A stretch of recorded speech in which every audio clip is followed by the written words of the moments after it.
Good afternoon. Please, I want everyone to help me share this video. Please help me to share this video, please. Good afternoon.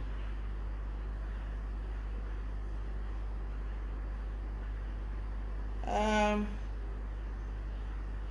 not going to talk much, but the truth needs to be truth.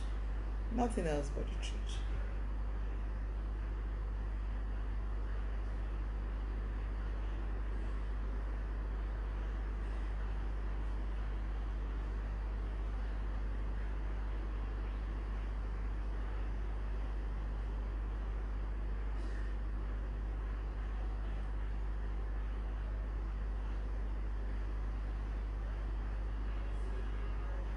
Good afternoon, everyone. Sorry. I need to, because I'm too quiet, and I'm not a quiet person, but I'm very reserved. A lot of things that's happened to me on this social media that I believe I just keep quiet. I don't like to respond. I just believe, let me leave everything to God. But even though there's certain things I don't come out to debunk, I don't come out to say anything, I just leave them to God. But I just, as a human being, we're all human beings. We all have blood flowing on our system. And I just had it up there. That's enough of these lies on my name every time. For me.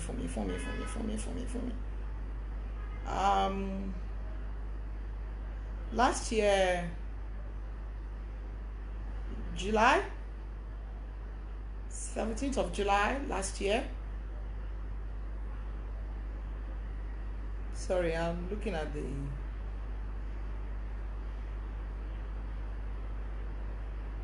please. Last year, July,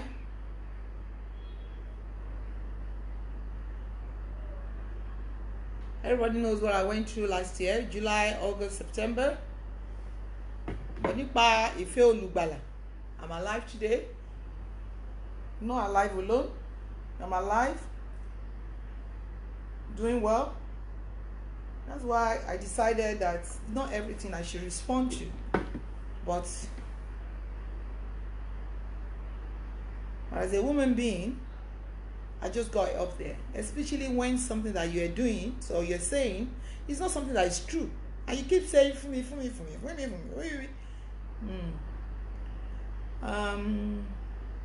Hold on, please.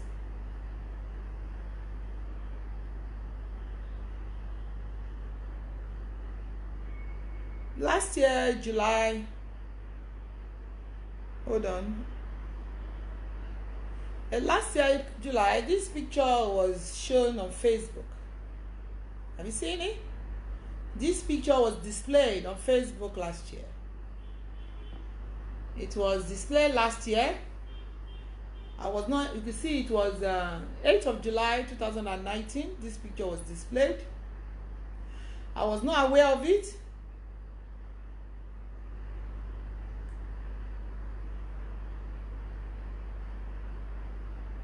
I was not aware with it. And all of a sudden,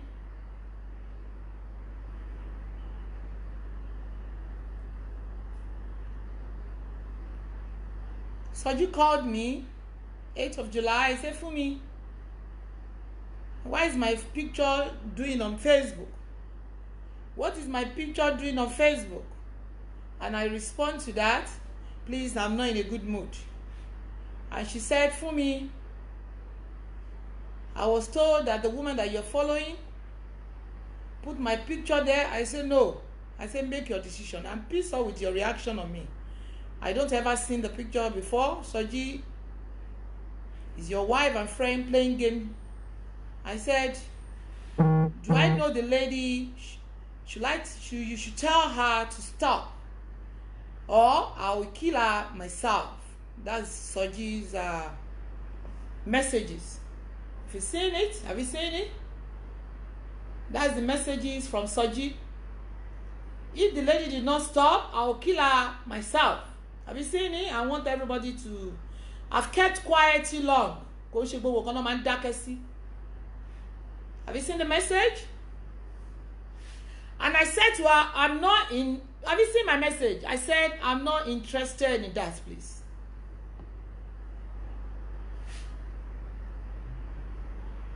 Have you seen the message? Have you seen it? That's the message. The black one is from Soji. Have you seen it? Have you seen it? And she said, I'll kill you myself, whoever know this. And I said, you cannot kill me because I don't know anything about that. And she said, look. And I said, what do you want to kill me about? She said, I said, you will kill me for what? Have you seen it? I want you to crop everything. You guys are very good in cropping. And she said, not you. I'm talking about Joko Tade. Have you seen it? After this, I'm going to take action. Enough is enough. Stop mentioning my name, Joko Tade. Please, no one should call me. I'm 52.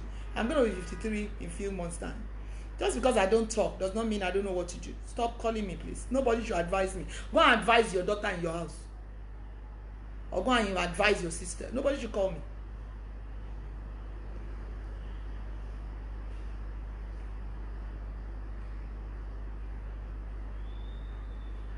I want you to read this. I met Soji precisely 2 years ago. Because a lot of people have said, oh, Bokolokoni, oh, Lord, do Okolokoni. It's rather unfortunate that I listened to someone I called my sister. She has apologized to me, so I'm not going to rubbish her here. But I'll talk about her.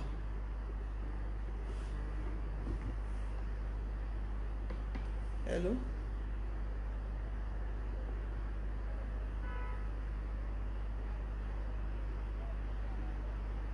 I'll call you back. I'll call you back. I'm in a meeting. I'll call you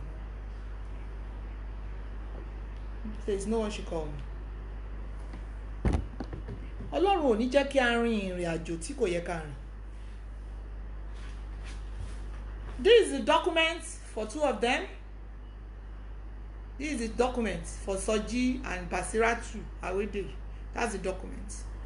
I'm not going to show the document online because I know the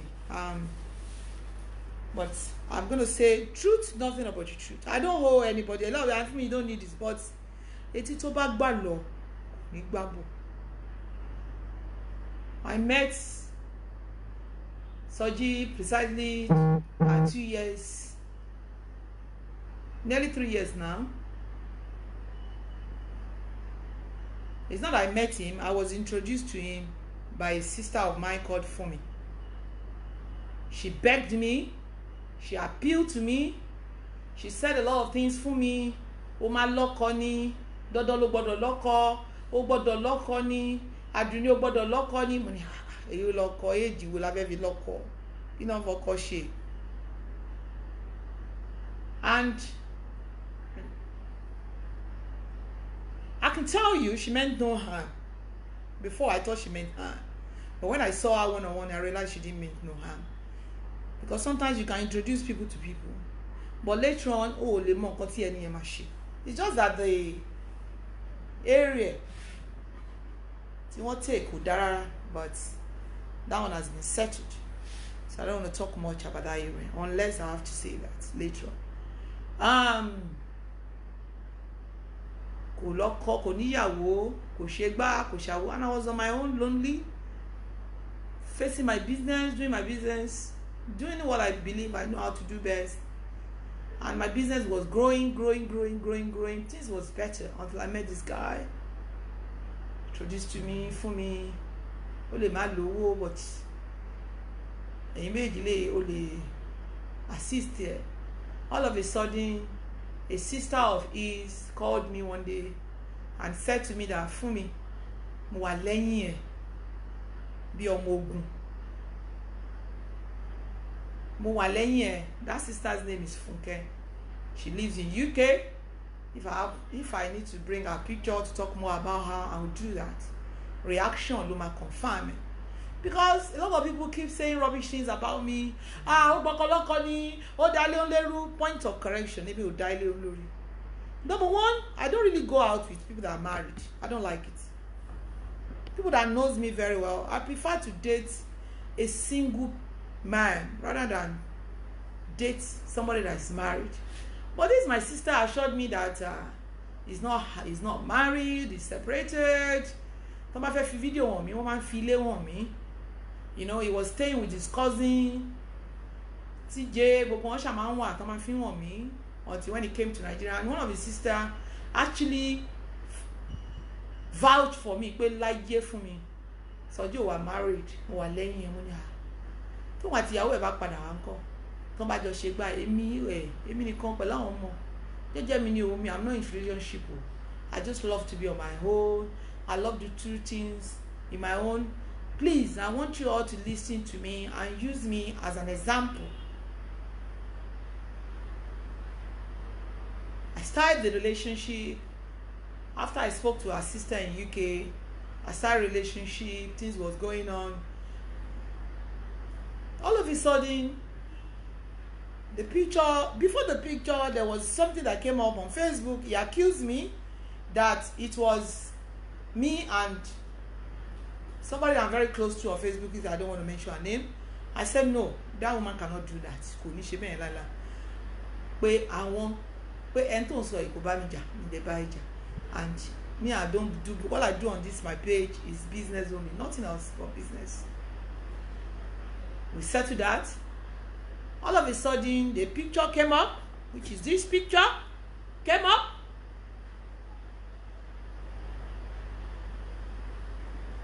And it came on for me. Why does she ma blog me? Orúkọ mi kọ́ lélẹ́yìí now. This is not me now. And I said, leave the girl alone. Leave her alone. You know, on Facebook, when they start saying anything about you, you don't respond. The moment you respond, it causes wahala. He said, no. Umakpani, look, that's the response.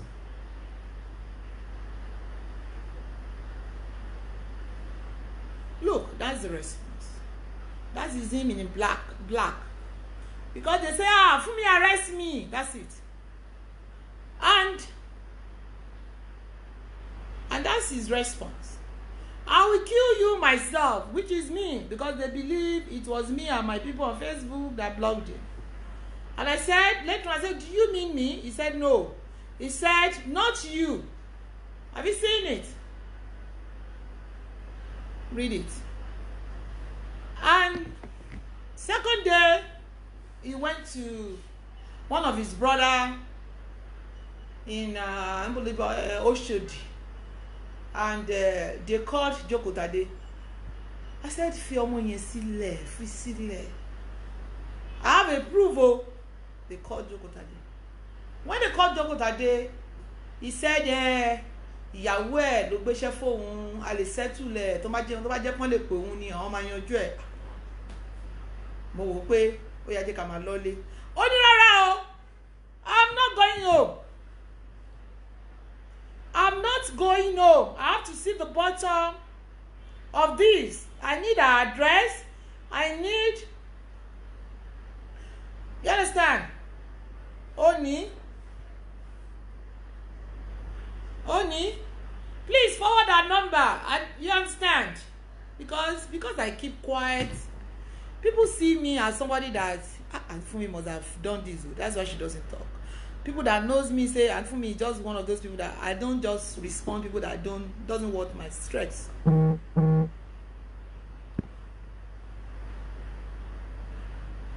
That's when they went there. That uncle said we should go home. He insisted that he's not going to go home. That he wants to. The uncle then refer us to Panti, which is his brother, not for me. I said, let's go home. Fi ọmọ yẹn sílẹ̀. He said, no, I need his number. And they then refer us to Panti. That's how we started. Eventually, Joko Tade was arrested. When she was arrested, I was not there the first day that she was arrested.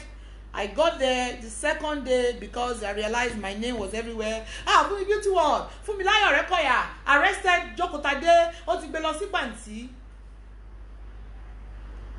Initially, because I've told him that leave the girl alone, he said no, and I then went to Panti to get involved. When I got involved, which I regret I ever got involved, I saw Joko Tade after many years that I haven't seen her, even though man put me oríṣiríṣi ló máa sọ fún mi, I believe pé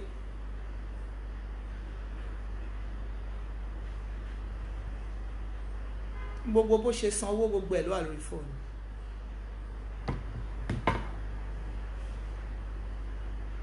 We went there. When we got there, I had a case from other side. I was mentioning my name. I'm not going. Tí Sọjí bá kàn lè arrest yàn torí wọ́n gbé fọ́tò ẹ̀ kékeré sórí Facebook. Ẹ tó ti ń bú mi láti 4 years. Ṣé mi náà lè arrest ẹ? Ẹ jọ̀ọ́, ẹ bẹ̀ mi náà arrest ẹ. Kẹ́ bá ń bi lọ́ọ̀ ẹ̀ pé kí ló ṣe fún mi. Which has nothing to do with Joko at all. That's when I did a petition against that one. He did a petition against Joko Tade. And I was just wondering that when I got there, I pleaded.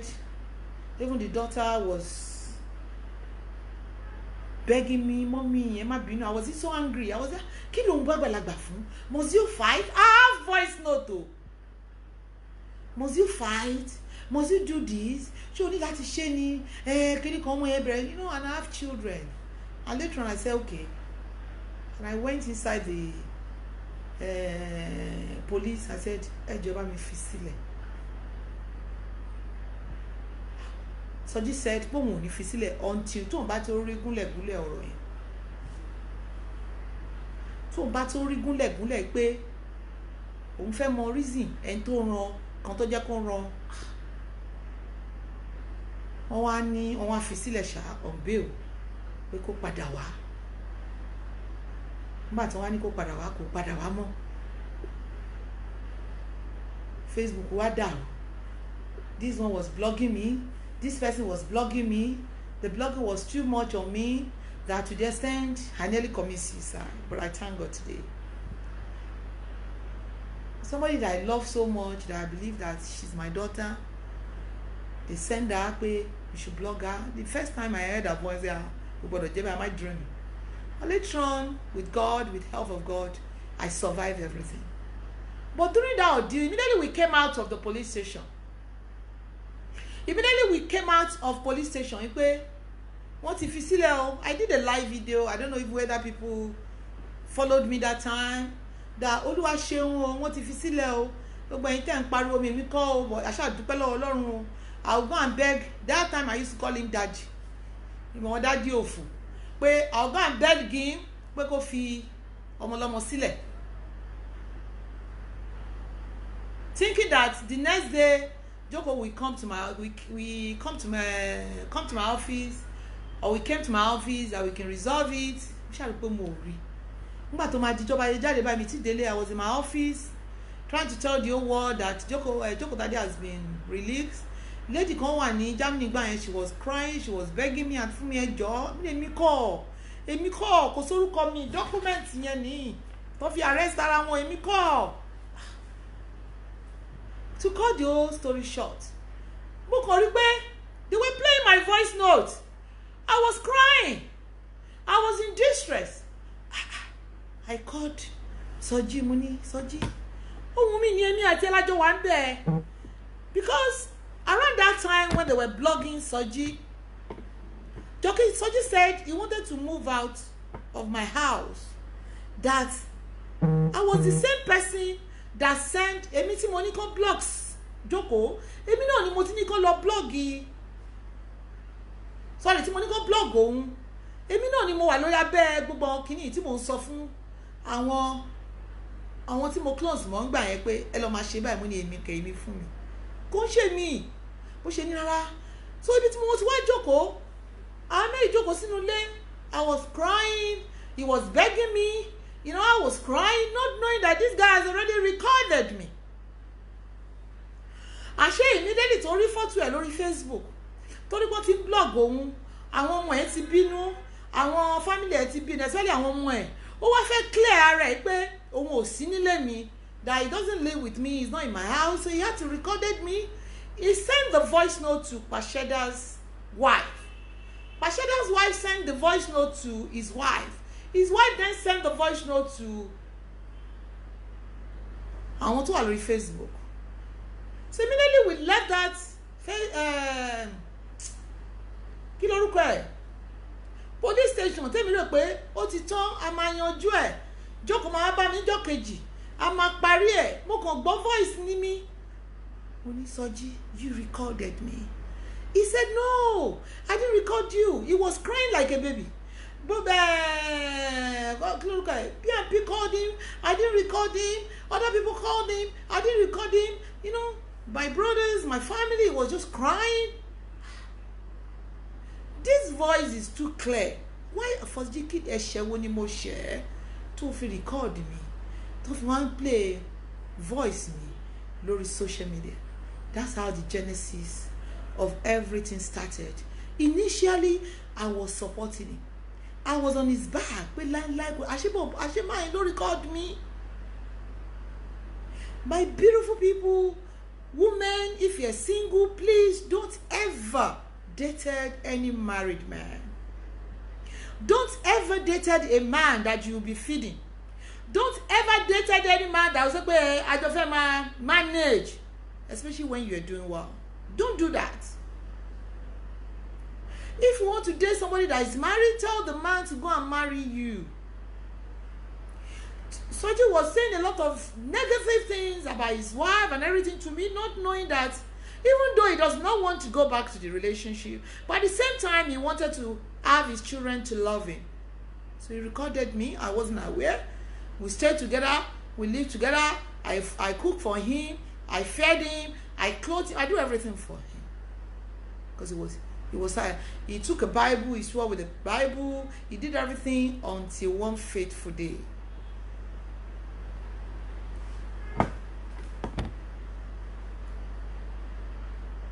I've been through a lot. I don't know how God saved my life, but I think I know the Morigba. It's just by His grace. We started going to police station. You know, the case was transferred to Zone 2.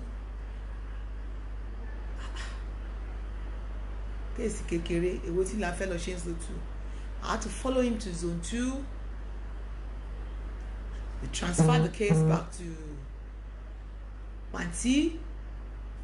When we transfer, before we transfer, I have one of my sister that was in my office that day. She's my witness. Atiroti. She came from the police. He came from police station because he was angry that he could not get hold of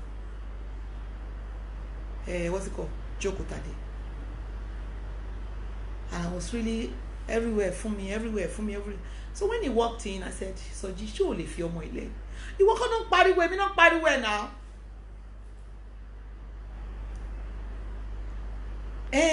Òun ṣàfẹ́ kó get written documents. Òun fẹ́ get evidence. Òun fẹ́ kí gbogbo ayé mọ̀ ẹ̀, òun fẹ́ kí àwọn ọmọ òun mọ̀ pé kìnnìkan mo ní ṣe o ní ìdẹ̀ ní fọ́mọ ilé mi náà pariwo káàkiri yìí.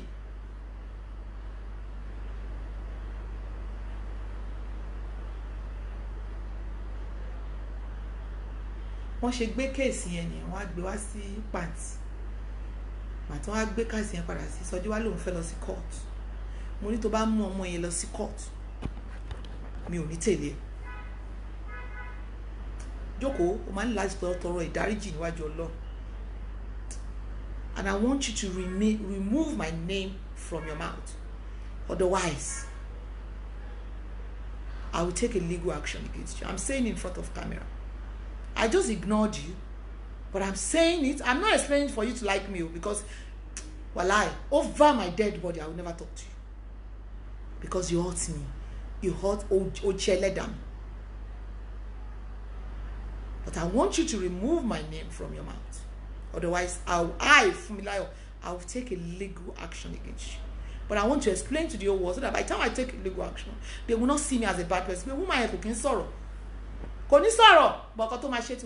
Please, I'm warning you, this is the last warning. That's why I had to come out with my face. Stop mentioning my name.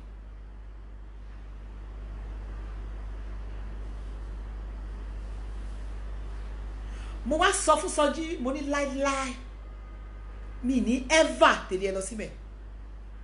I was calling him repeatedly, ṣó ti débẹ̀, ṣé wọ́n ti ṣe case yẹn so that I lè withdraw. Èmi Olúwafúnmiláyọ̀ ọmọ rẹ̀ kọ́ ìyàkọ́ tí mo ṣe ni. Èmi ló wá ń bú lójoojúmọ́. Ó fi ẹni tó fẹ́ mú ẹ lọ sí ẹ̀wọ̀n, ó fi sílẹ̀, òun bú fún mi.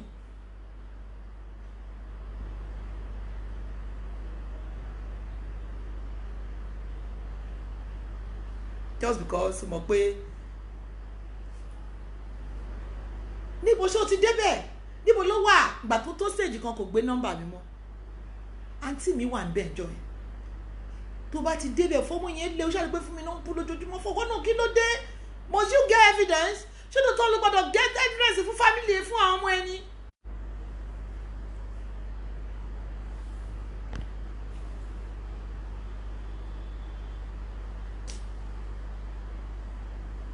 Mo bá lọ, mo bá ń pè é, mo pè é kò dáhùn.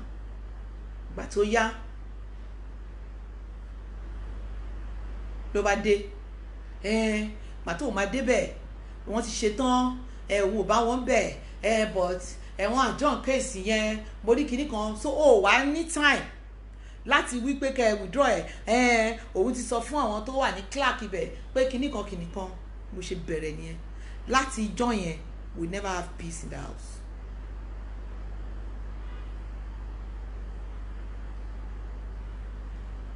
Unknowingly to me, àṣé torí Sọjí fẹ́ padà sí America. Àṣé ti rí Jókòó ní ẹ̀yìn pẹ̀lú, wọ́n ti jọ ṣe agreement. Jókòó ti sọ ẹni tó ràn, wọ́n ti jọ pa, wọ́n ti jọ kún. Èmi tí mo wá ń pariwo lórí social media kò wá jẹ́ kí n mọ̀ mọ́. Later ṣá, òótọ́ ló máa ń lékè bí mo ṣe mọ nǹkan tó ṣẹlẹ̀ ní pé báwo ló ṣe máa lọ rí ọmọ yẹn lẹ́yìn? Nǹkan tó fa ẹjọ́ tí mo rí Jókòó tí mo fi bàjà nìyí o. Báwo ló ṣe máa lọ rí ọmọ yẹn lẹ́yìn tó ò ní lè pè mí? Ló bá ní ètò orí ìgbà tí mo rí ọmọ yẹn last time, òun pu mo nígbà tí mi ṣe ní bu ẹ tó fi mi pawó lórí Facebook. You brought the guy to me, you brought the girl and the partner to my office. I remember the day you brought them to my office. Telling her to beg me. Ojú kan ojú mi ló sọ fún mi pé kẹ́mi gbójú. Àti fún mi, ẹ gbójú. Iye báyìí náà dá fún mi, ó ṣe máa ní kí n gbójú. Báwo ṣe máa fi orúkọ mi máa dáwọ́? Must you use my name to make money? Ìwọ ò sí ní good time pẹ̀lú wọn, nǹkan báyìí ni. My sister was there, Bùnmi Ògúnmẹ́fun.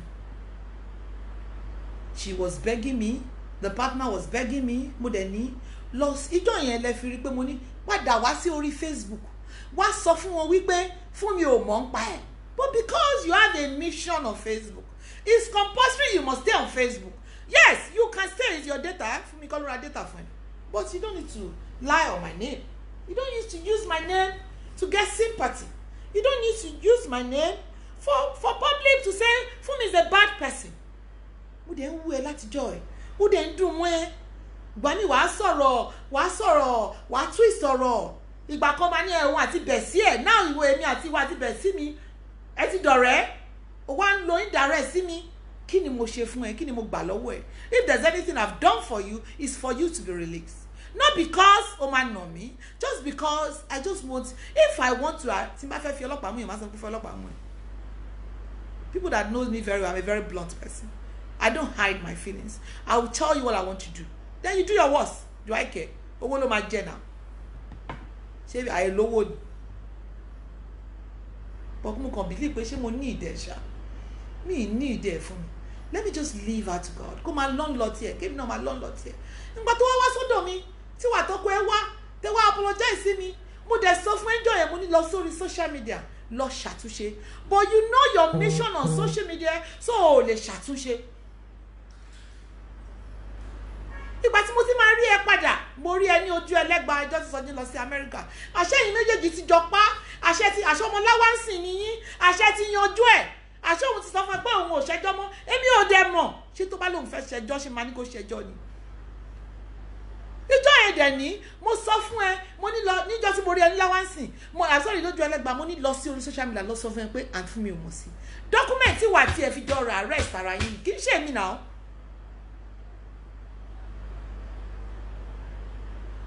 I know my rights, but I just believe I don't need it. Bóyá tó bá yá wá morúkọ mi kó lẹ́nu ojoojúmọ́ fún mi you did your show today you were saying fún mi arrest you can you provide a document where I've arrested you because I have the document here I have the document but I'm not going to show it to the world.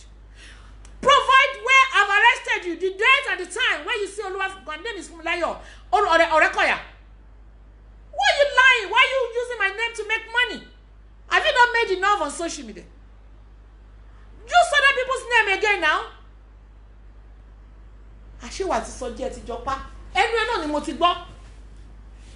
Èmi ni mo drop Sọjí sí airport. No, èmi ò mọ̀ pé gbogbo nǹkan ti dàrú.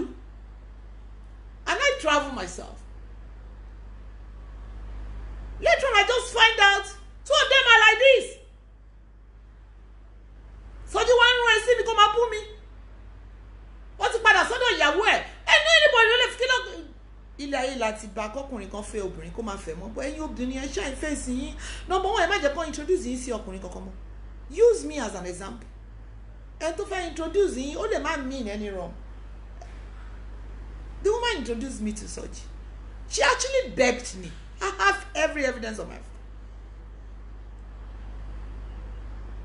And her sister that lives in UK begged me to.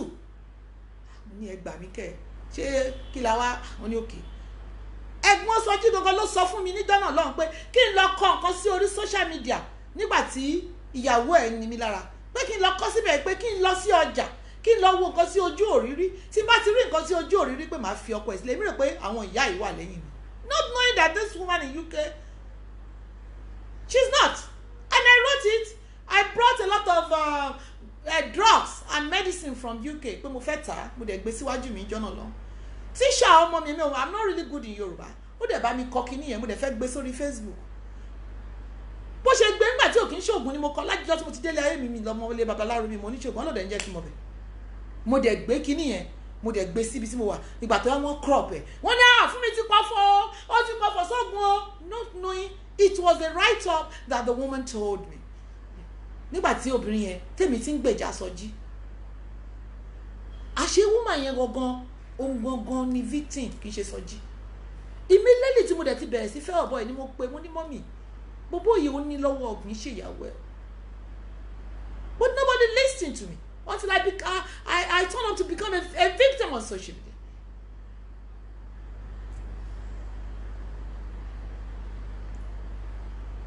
wọ́n dẹ̀ kọ́ kíní yẹn jẹ́ mo dẹ̀ gbé sí orí kíní mi tíṣà ọmọ mi dẹ̀ kọ́ mo dẹ̀ gbé sí orí kíní nígbà tó yá wọ́n ní mo ti kó mo pọ̀ fọ́ ni wọ́n bà gbogbo kíní I bought the product $22,000 ẹ̀yin náà dẹ̀ ń tajà they destroy it I had to send it to the company Nexus Pharmacy pé ẹ gbà ẹ lọ máa ta nǹkan yìí tẹ bá ti tà ẹ fún mi lówó up till now mi rò pé wọ́n ti fún mi ní $2,000 nǹkan tí mo tà. A lot of things have happened to me on this social media, but at the end of the day, I kept thanking God. But you need to stop mentioning my name. I don't want to hear from me on your mouth again. And people that are supporting her, please help me warn her not to mention my name again. Enough is enough. If you know I arrested you illegally, come and arrest me. Why you say for me arrest me? You want to do any case now? Ẹ wá jọ pa níjọ́ tó fẹ́ sign ní ojú ẹlẹ́gba kí n ṣe ìwọ àti Sọjí lẹ́jọ́ sign ni. Ipò ò ní dárúkọ Sọjí mọ́. Later on, Ọlọ́run ló ní kí n sọ́njọ́ yẹn pé you must put my name there. Ìwọ gan sọ níjọ́ yẹn náà ní ojú ẹlẹ́gba ó ní ò ní case pẹ̀lú fún mi. Why did she first sign? You said it. I have the copy of the letter with me. that you don't have a case with me. Ìwọ àti Mr. Soji Adeyemi lẹ́jọ́ ní. Why do you want to? Why should I sign? Torí mi ni. Why tó wọ́n wá sórí social media tó ń parọ́ fún wọn? Ẹ jẹ́ ká máa bẹ̀rù Ọlọ́run. Ìjọ́ kan la máa sùn tá à ní jí mọ́. Kí ni mo gbà lọ́wọ́ ẹ? Ìjọ́ tí mo kọ́kọ́ mú ẹ oore ni mo ṣe fún ẹ. Ó ti wá sínú ilé mi rí. Ó ti jẹ epo mi rí. Ó ti jẹ iyọ̀ rí mi ò jẹ epo ẹ rí náà wọ́n ló jẹ epo mi tó jẹ iyọ̀ mi rí. Mi ò nínú burúkú sí ẹ rí. Ẹni tó torí ẹ̀ bú mi náà ló ti padà síbẹ̀ sí kò má tà ayé ṣe rú ẹ̀. Ẹ̀ṣẹ̀ wo ni mo ṣẹ̀ ẹ́ tó jẹ́ pé ojoojúmọ́ fún mi. Tí mo bá wá take legal action sí gbogbo ayé máa parọ́ pé fún mi títí dé òtún ọlọ́pàá mú jókòó. But etí tó bá gbà lọ ṣó lè gbá bọ̀ ni. Jókòó, remove my name from your mouth. Àìlówó kọ́, àìlèṣẹjọ́ kọ́, but I'm warning you for the last time. Remove my name. So the fact that you parọ́ mọ́ mi pé mi ni mo arrest ẹ tó rẹ̀ ṣe tí mo dẹ̀ ní document is against the law. Is against the law. Ẹ̀yin tẹ́jọ́ gbéra yín lọ sí court. Mo dẹ̀ try níjọ́ yẹn. Mo try pé tètè débẹ̀ Sọjí. Tó bá tètè débẹ̀ láàárọ̀ ọjọ́ yẹn, make sure kó fi ọmọ yẹn lẹ̀ kó máa lọ láyà àtàlàfíà. Ọlọ́run ló máa ń gbèjà yín. Ìwọ àtẹwájọ pa ó wá parọ́ fún ẹ lẹ́yìn ó dẹ̀ bílíìpù obìnrin ní ẹ̀ náà.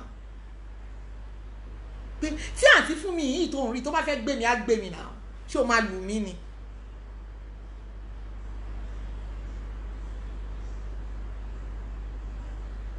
Ẹ bẹ̀rù Ọlọ́run torí fún mi ò kí ń sọ̀rọ̀ torí fún mi ò ní sọ̀rọ̀ fún mi beauty world product kò lè bàjẹ́ kí àárọ̀ èyí tó dú àìmọye thousands of naira kan ti rà. Nobody should tell me it's okay. Please go and advise people in your house. I'm really boring. Nobody should advise me. It's my name at stake.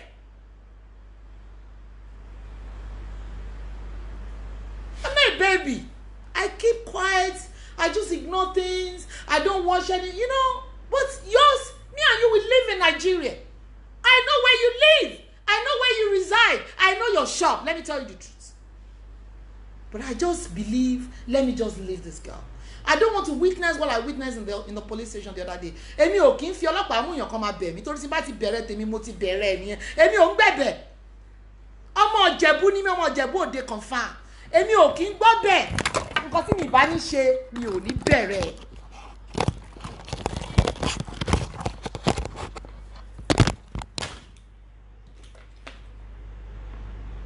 I know all the gbogbo ẹni mo mọ̀. But I'm giving you the last one.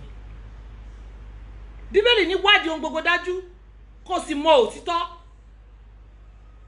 You know the truth. You're just using my name to collect money from those people.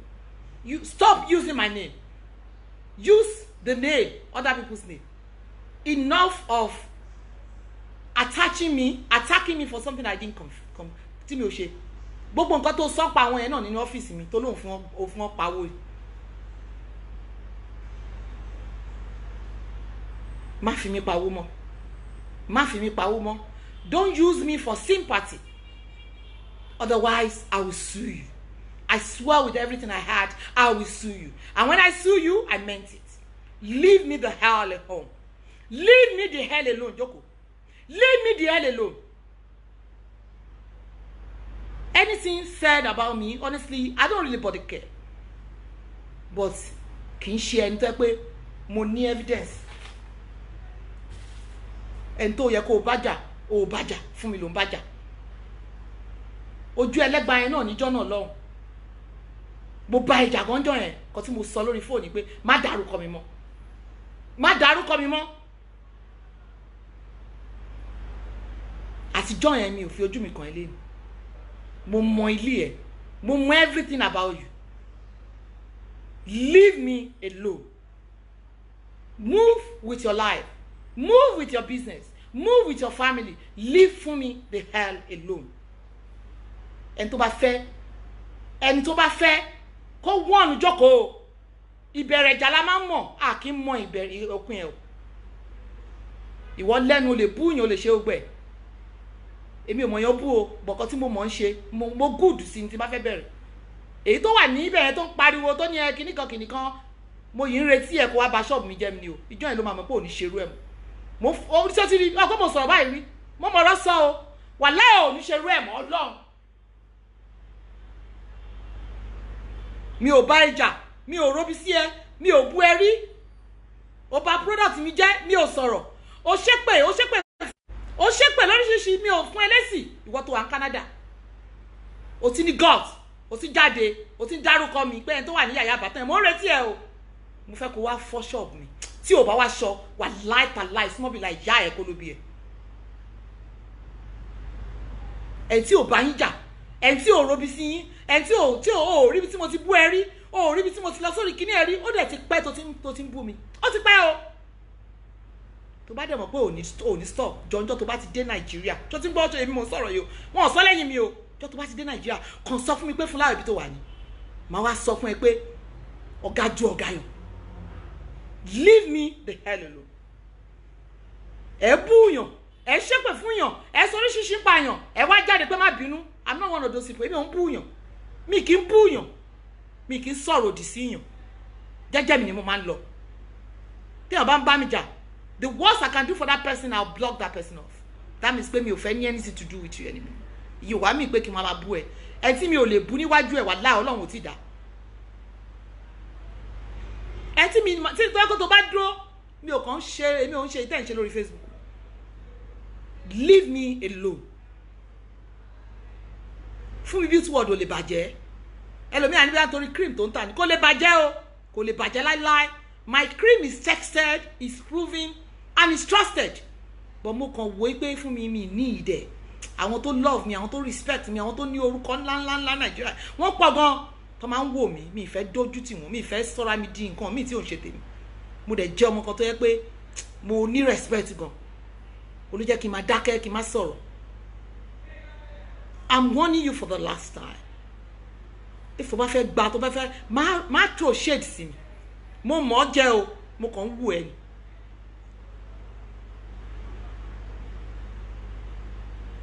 Data tí gbogbo wa lórí Facebook, ẹlòmíì ní ìwọ ní títí ẹ jókòó láti máa jà ní. Èmi ní tèmi láti pariwo ni. Orí Facebook yìí ni mo ti ra lé. Orí Facebook yìí ni gbogbo tó ń ṣe ní ayé orí Facebook mo ti ṣe. Mo dẹ̀ ń ṣe lọ ni. Very soon I'm going to open my office in Lekki. That's why I don't talk. Orí Facebook yìí ni mo ti ń ta. Orí Facebook ni mo ti ń ta tí. Kò sí tí mi ò ṣe. Very soon I'm going to launch my contact lenses. God has done wonder things in my life. Àwọn tí mo mọ̀ pé wọ́n lè bínú, mo ti pè wọ́n pé mo fẹ́ ṣe nǹkan báyìí. Mi dẹ̀ ń kọjá yé mi. Gbogbo ẹni tó mọ̀ mí, ọ̀rẹ́ mi kan ń pè mí lápé fún mi.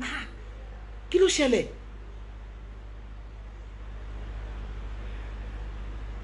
Àwọn mistake kan wà tí mo ti make.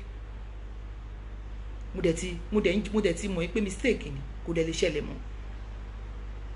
Ó ló jẹ́ kó orúkọ mi kó wà involve pẹ̀lú nǹkan báyìí. Mi ò dẹ̀ ń ṣe tó ní gbogbo nǹkan tó gbogbo ọ̀la lórí Facebook, mi ò wọ́n ṣe ń ṣe fake profile.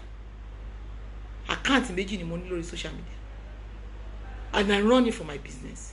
But pé kó máa fi orúkọ mi pawó yẹn, kó máa fi orúkọ mi pawó, kó máa bú mi, kó máa throw shade fún mi. Soji Adeyemi arrested you. I have the proof. I'm not going to show the proof to anybody. When it's time to show the proof, you yourself, me àti ẹ máa ríra tá máa show proof yẹn. Wà wá lè sọ fún wọn pé ṣé fún mi ló arrested, but I'm giving you the last one. Ẹni tó bá mọ̀ kó lọ sọ fún. Do your show, leave for me out of it. I'm done with Soji Adeyemi, and I'm done with him for good. I blocked him off of my phone when I listened to his voice that I recorded for me. Tó bá dẹ̀ jọ̀rọ̀ kó challenge me, màá play ẹ̀ fún. Ọlọ́run ò ní jẹ́ ká fẹ́ ọkùnrin burúkú. That's why I vowed in my life. Mi tí rí bí ọkùnrin náà ṣe lè tóbi tó. Mi ò lè fún ọkùnrin kan ní one naira mi mọ́ láíláí tí Jésù máa fi dé. If I have any cause to have relationship with anybody, it has to be a self-made man, not this rubbish man. Tí bá ti lówó, I don't deal with that.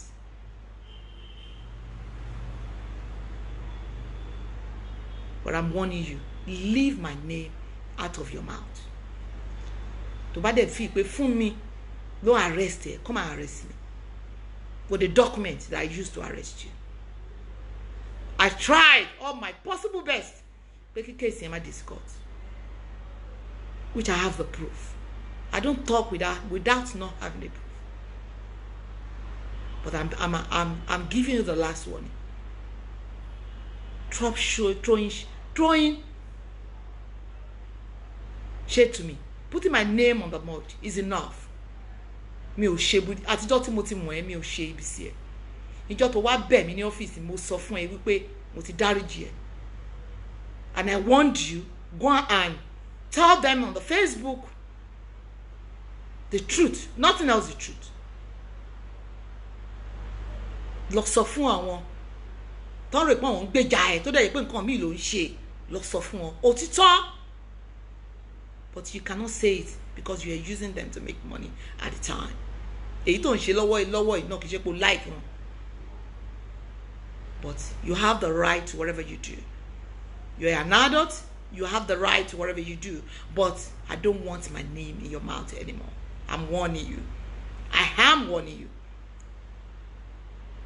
Tí Sọjí bá sọ fún ẹ pé òun ti kó gbogbo dọ́kúmẹ̀ntì yẹn kúrò nílé, ó lè kó gbogbo ẹrù ẹ̀ kúrò nínú ilé mi, but dọ́kúmẹ̀ntì yẹn yìí wà lọ́wọ́ mi.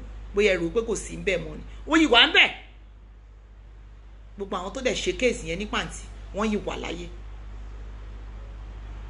Leave my name from your mouth. I'm giving you the last one. Thank you, everyone. I have to go. That's exactly what happened. Nothing else. I don't want to talk much about. I don't want to talk much about Soji's case. I've left him to God. But women, especially our single parents, I think I was very careful. I think some men are so desperate. They will lie to you. They will say different things to you just because Soji want to settle in Nigeria. He really wants to settle in Nigeria, but he doesn't know how to settle in Nigeria. But nǹkan tó ṣẹlẹ̀ lórí Facebook yìí náà tí kò bá ṣẹlẹ̀, I will still be in the relationship. So ìgbà míì náà ayọ̀ ló já sí.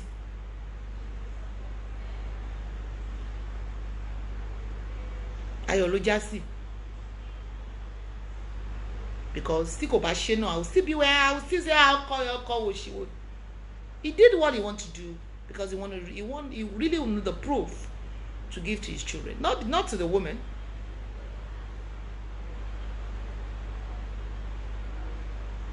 At the end of the day, wọ́n parí ẹ̀ lẹ́yìn. Mo ṣáà ń béèrè pé kí ló ṣẹlẹ̀? Báwo lẹ ṣe ṣe sí? Ṣé o ti fọmọ yẹn sílẹ̀? Fún mi, I don't want to talk about it. Fún mi, I don't want to talk about it. Fún mi, ìfẹ́ gbọ́rọ̀ yẹn mọ́. Ẹnu jókòó ni mo ti gbọ́ lórí Facebook. Tó ní máa yẹn ti padà. Ó ti padà sí London pẹ̀lú ìyàwó ẹ̀.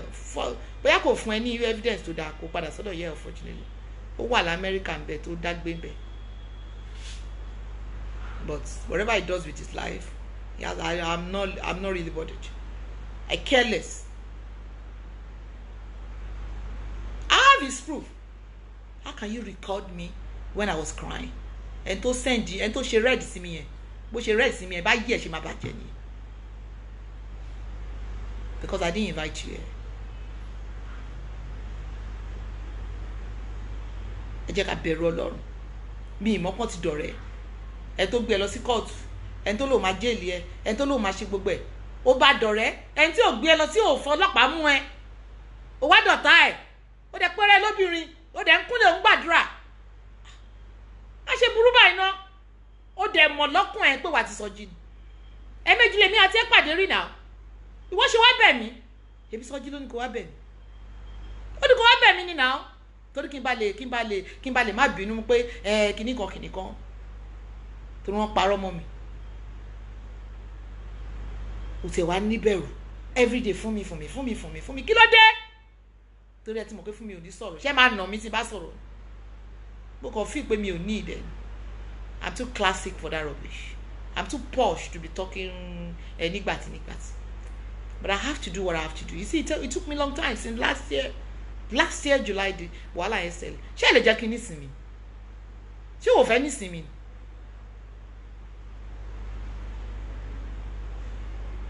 Must you destroy other people's life for you to make money? Owó èpè ló ń gbà yẹn now.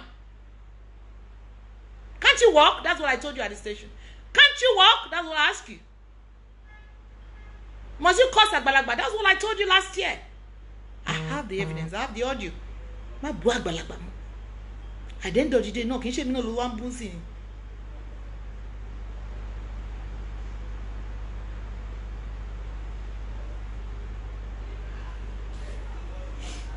Thank you, everyone. I'm going to leave it, and I'm not going to come back here. But I'm going to watch and see if my name has been mentioned or my name has been lied upon, and I'll take a legal action against it. So have a lovely name. Have a lovely day, everyone. Thank you very much. I might have disappointed people. I'm 52. I'm over 50. If I listen to you, I just decide I want to listen to you. Nobody feeds me. Nobody is my mom. Nobody is my family.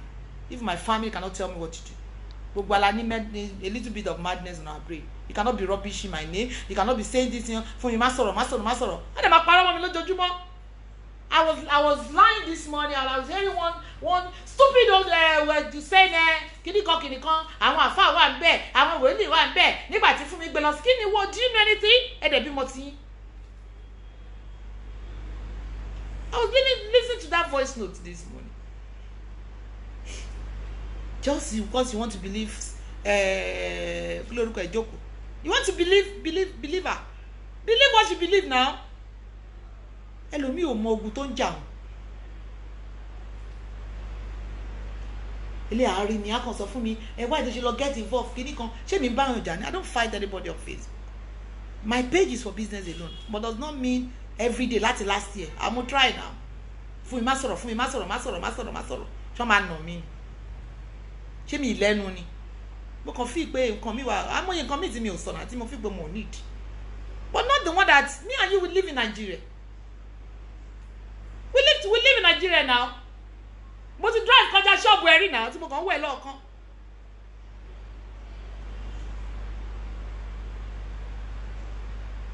Leave me alone. Last warning. Don't mention my name anymore. Mo ti rí gbọ́ fídíò kan tó ní ẹ máa fọlọ́pàá mú mi ìbọn ọ̀nà máa náwó èmi ò ń ṣerú gbogbo kéèsì wà tí Sọjí lọ ṣe èmi ò ń ṣerú kan bẹ́ẹ̀ o èmi ò ń ṣe láíláí ọlọ́pàá kí ló kàn pẹ̀lẹ́ lọ. I will sue you. That's false kini now. You're defaming my name every day. I arrest you. Níbo mo ti arrest ẹ ṣé mi ni mo sign ni. Bẹ̀rù Ọlọ́run náà ó tẹ̀ ní bẹ̀rù Ọlọ́run náà torí pé èṣù tó wà nínú ẹ̀yẹn ó ní kó máa make owó ni.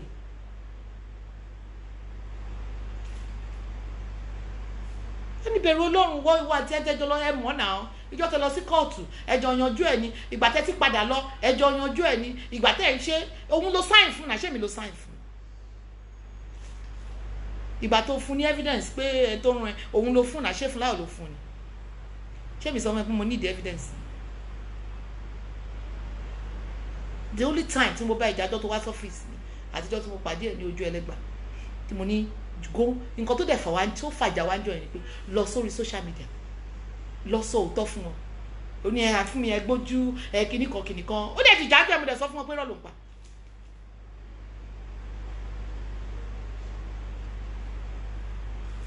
Kí ló dé ẹ fún mi lẹ̀ náà ẹ tó lọ́rùn ò pa kò sẹ́dá tó lè pa ẹ tó lọ́rùn ò bá yé ẹ̀jẹ̀ kò sẹ́dá tó lè bá yé ẹ̀jẹ̀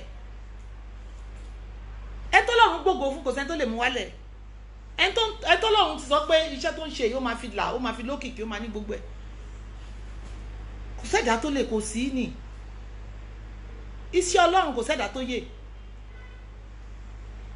mi ò bẹ́ anybody jà mi kì í bú yín mi ò ń ṣe kankan fún mi náà ni.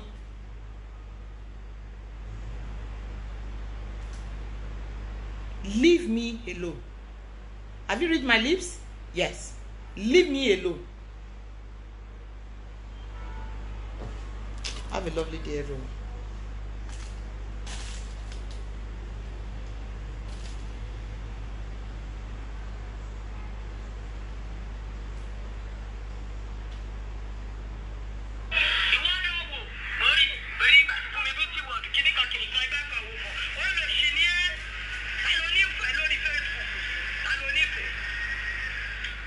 Ohun ẹni o má yẹ kí n gbórúkọ mi lẹ́nu ẹ̀ mọ́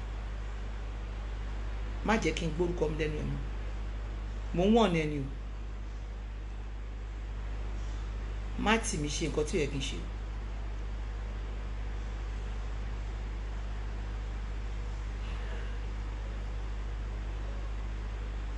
ta nǹkan tó bá mọ̀ ṣe lórí Facebook ṣe dáadáa leave fún mi out of it. Àìmọye ṣe tó ti tró sí mi àmọ́ oríṣi ẹgbà tán gbé mi tí fún mi gbé mi tí n bá bẹ̀rẹ̀ pẹ̀lú òní láìkẹ́ torí màá sọ fún ẹ pé kó fún mi ní evidence bí tí mo ti gbé ó dẹ̀ ní evidence mi dẹ̀ wá síbi láti sọ pé mo ní sympathy anybody mo wá láti sọ òótọ́ ọ̀rọ̀ ni.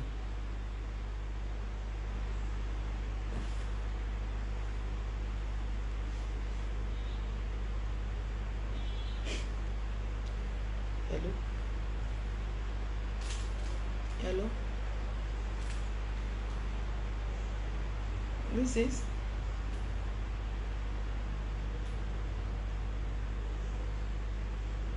I have to go, sorry. I've got a few spa appointments I need to do. I just have to go. Thank you very much, everyone. God bless you. Have a lovely day. Thank you so much. I've said it, and I'm not going to come back to do anything this. When I hear I'm watching you.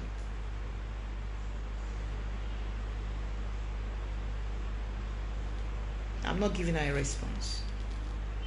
But I don't want my name to be used for money anymore. I don't want my name to be used for money. If you want to make money or don't want to collect money, do it better way, not for me. I've never seen anybody that's even ask me if I'm too proud. I don't ask anything from anybody. I'm self-made. There's nothing I'm looking in my life that God so